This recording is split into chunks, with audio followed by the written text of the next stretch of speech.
राज्यामध्ये आगामी विधानसभा निवडणुका हे राष्ट्रपती राजवटीखाली लढली जाणार आहे। राष्ट्रपती प्रणव मुखर्जी यांनी राष्ट्रपती राजवट लागू करण्यासाठी मंजुरी दिलेली आहे। केंद्रीय गृहमंत्री राजनाथ सिंह यांच्या अध्यक्षतेखाली काल केंद्रीय मंत्रिमंडळाने याबाबत शिफारस केली होती। राष्ट्रवादी काँग्रेसने पाठिंबा काढल्यानंतर अल्पमतात आलेल्या पृथ्वीराज चव्हाण यांनी राज्यपाल विद्यासागर राव यांच्याकडे राजीनामा दिला होता। राव यांनी पाठवलेल्या अहवालामध्ये राष्ट्रपती राजवट लागू करण्याची शिफारस करण्यात आली होती।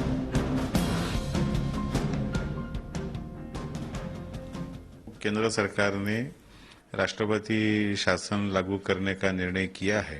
ये पूर्ण रूप से संवैधानिक प्रावधान के आधार पर किया गया है।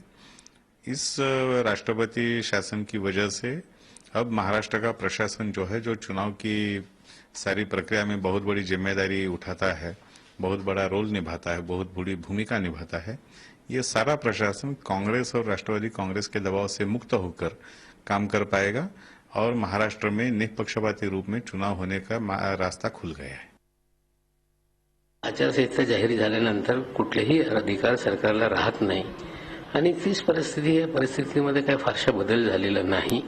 आम्हाला वाटते की महिनाभराच्या आत या राज्यामध्ये लोकांच्या पसंतीच्या सरकार निर्माण होईल आणि या महाराष्ट्रामध्ये आम्हाला विश्वास आहे की राष्ट्रवादी काँग्रेस पक्षाचे सरकार महाराष्ट्रामध्ये येईल। झी 24 तास रहा एक पाऊल पुढे।